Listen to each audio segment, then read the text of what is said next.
আলামিনের কিছু ইবাদত অবশ্যই করার চেষ্টা করা।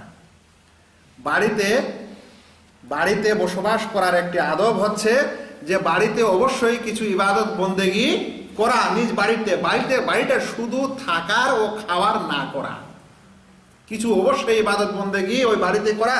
এটা হচ্ছে সুন্নাহ। শুধু থাকবো খাবো এর জন্যই বাসা এরকম না, বরং বাসাকেও ইবাদতের স্থান করা সুন্নাহ ও মুস্তাহাব। শুনেন, আমাদের উচিত হবে যে আমরা যখন বাড়িতে কোথাও বসবাস করব, তখন সেই বসবাসের স্থানেও যেন আমরা কিছু ইবাদত করি। আর ওই সকল ইবাদতের মধ্যে বাড়িতে সুন্নাহ বা নফল নামাজ আদায় করাগুলি মুস্তাহাব। সত্যি বলেছেন যে আল্লাহ রসুল সাল্লাল্লাহু আলাইহি ওয়াসাল্লাম সুন্নাহ ও মুস্তাহাব সকল নামাজ বাড়িতে আদায় করতেন। রসুল সাল্লাল্লাহু আলাইহি ওয়াসাল্লামের সুন্নতে সিরাতে এটা পাওয়া যায় না যে তিনি ফরজ নামাজের পর বা ফরজ নামাজের পূর্বে মসজিদে এই সুন্নাহ বা নফল নামাজগুলি আদায় করতেন, বরং তিনি সকল সুন্নাহ ও মুস্তাহাব নামাজগুলি নিজ বাড়িতে নিজ বাসায় আদায় করতেন। শোনেন, তাই বাড়িতে কিছু ইবাদত বন্দেগি করতে হবে, করার নিয়ম নীতি বাঁধতে হবে, এটা সুন্নাহ। তার মধ্যে হচ্ছে যে বাড়িতে নফল নামাজ আদায় করা। আল্লাহ রাসূল সাল্লাল্লাহু আলাইহি ওয়াসাল্লাম বলছেন, ইজআলু ফি বুয়ুতিকুম মিন সালাতিকুম, তোমরা তোমাদের বাড়িতে সালাতের কিছু অংশ আদায় করো। ওয়ালা তাত্তাখিদুহা কুবুরা, আর বাড়িকে কবরস্থান বানাবে না। বাড়িকে কি করবে না? কবরস্থান বানাবে না। হাদিসটিকে ইমাম বুখারী বর্ণনা করছেন 422 নম্বর, ইমাম মুসলিম 777 নম্বর। বাড়িকে কবরস্থান বানিও না, এই কথাটির অর্থ হলো যেমন কবরস্থানে নামাজ পড়া নিষেধ, ওইরকম তোমরা বাড়িটাকে নামাজ পড়া নিষেধের স্থান, এখানে নামাজ পড়া যাবে না এরকম মনে করো না, বরং সেখানে নামাজ আদায় করো। অন্য এক হাদিসে আল্লাহ রাসূল সাল্লাল্লাহু আলাইহি ওয়াসাল্লাম বলেছেন, ইদা কাদা আহাদুকুম আস-সালাতা ফি মসজিদি, যখন তোমাদের মধ্যে কোনো ব্যক্তি মসজিদে নামাজ পূর্ণ করে নিবে, ফালিয়াজআল লিবাইতিহি নসিবাম মিন সালাতি, তাহলে তার বাড়িতে নামাজের কিছু অংশ সে যেন করে নেয়, মানে কিছু নামাজ যেন সে বাড়িতে আদায় করে। ফাইনাল্লাহা জাইলুন ফি বাইতিহি মিন সালাতিহি খায়রা, কারণ আল্লাহ রাব্বুল আলামিন তার বাড়িতে ওই নামাজের বিনিময়ে কল্যাণ করবেন। তাহলে বাড়িতে নফল নামাজ আদায় করলে কি হয়? কল্যাণ হয়, বরকতের বিষয়। সে কারণে আল্লাহ রাসূল সাল্লাল্লাহু আলাইহি ওয়াসাল্লাম বাড়িতে এই নফল নামাজ ও সুন্নাহ নামাজ আদায় করতেন। হাদিসটিকে ইমাম মুসলিম বর্ণনা করছেন 778 নম্বর হাদিস। ভাইরা, এই সুন্নাহ যেন আমাদের দেশের অনেক মানুষ ভুলেই গেছে। অধিকাংশ মানুষ বাড়িতে সুন্নত পড়ার নিয়ম রাখে না, বা এই সুন্নতটা আমলই করে না। মনে করে নামাজ মানে মসজিদে যেতে হবে। কি মনে করে? নামাজ মানে মসজিদে যেতে হবে, নামাজ মসজিদে ছাড়া হয় না। অথচ যে নামাজটি মসজিদে এসে আবশ্যিকভাবে পড়তে হবে সেটা হলো ফরজ নামাজ। ইন্নাস সালাতা কানাত আলাল মুমিনিনা কিতাবাম মাওকুতা, অবশ্যই নামাজ এটা নির্ধারিত সময়ে ফরজ করা হয়েছে। আর ওই ফরজ নামাজটা হচ্ছে ফরজ নামাজগুলি যেটা মসজিদে ইমামের সাথে মানুষকে আদায় করতে হবে। বাকি সব নামাজ মানুষ বাড়িতে আদায় করবে। যদি আদায় করে তাহলে এই নামাজের বিনিময়ে তার বাড়িতে কল্যাণ আসবে, তার বাড়িতে বরকত হবে। এ কথা রাসূল সাল্লাল্লাহু আলাইহি ওয়াসাল্লাম বলেছেন।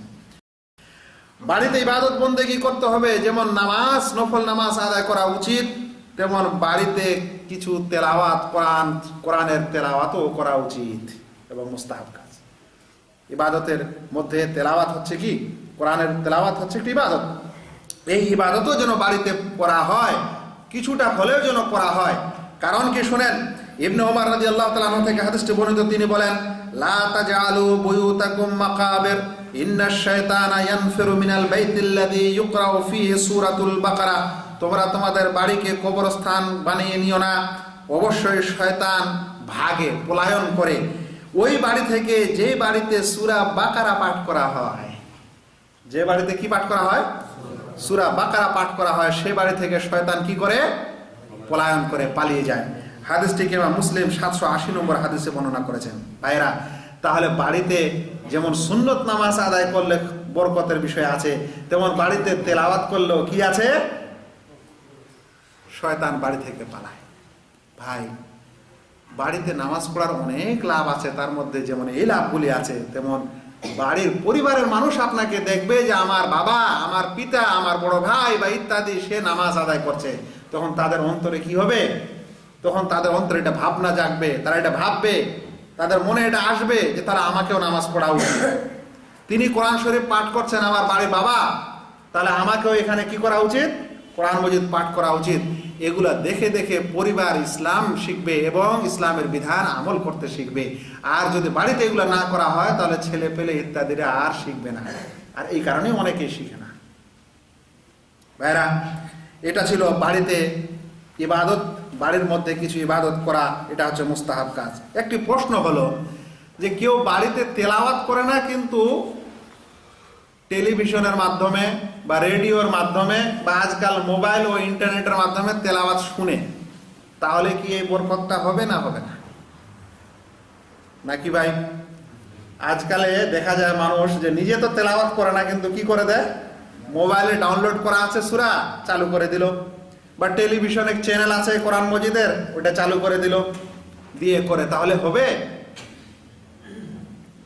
ভাই, যদি বলা হয় যে একটা আজান রেকর্ড করে নিয়ে আজানের সময় ওই টেপটা মাইক্রোফোনে জুড়ে দিবেন, তাহলে আজান দেওয়া হবে?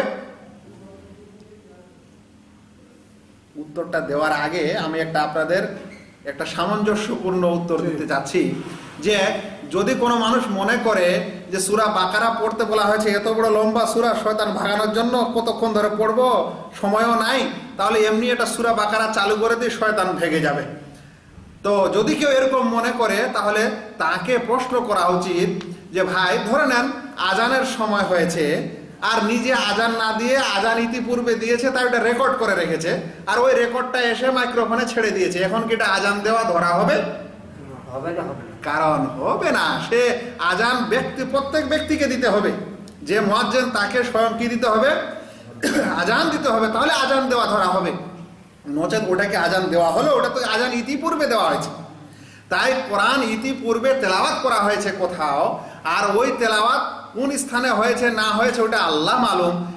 কোরআনের তেলাওয়াত অন্য স্থানে হয়েছে, কোরআনও ইতিপূর্বে পড়া শেষ হয়ে গেছে, আর এখন আমরা ওটা মাত্র শুনছি। তাই এই ফজিলত এবং এই সুন্নাহ টিভি এবং ইত্যাদি মাধ্যমে চালু করে দিয়ে তেলাওয়াত করলে এই ফজিলত পাওয়া যাবে না। আর একটি কথা, অধিকাংশ ক্ষেত্রে এটা মনে রাখা উচিত যে যারা বাড়ি ঘরে এরকম তেলাওয়াত চালু করে দেয়, তারা কি তেলাওয়াতটা শুনে না খালি চালু করে দিয়ে বাকি কাজ শুরু করে? বলেন, উত্তর দেন। ওরা তেলাওয়াতটা চালু করে বটে, কিন্তু তেলাওয়াতটা কি শুনে? শুনতেও চায় না। নিজে তো করলো না, শুনতেও চায় না অধিকাংশ ক্ষেত্রে। কেন? কারণ সে কাজে কর্মে ব্যস্ত। আর আল্লাহ তাআলা কোরআনে বলছেন, ওয়াইদা কুরিআল কুরআন ফাসতামিউ লাহু ওয়া আনসিতু, যখন কোরআন পাঠ করা হবে তখন ভালোভাবে শোনো এবং চুপ থাকো। এখানে ভালোভাবে শোনা নয়, বরং এটা টাইম পাসের জন্য কোরআন মজিদ চালিয়ে দেওয়া হয়, যেটা সত্যিকারের কোরআন মজিদের মর্যাদা নয়, বরং ইহানত করা হয়। আর এর মাধ্যমে এই ফজিলত পাওয়া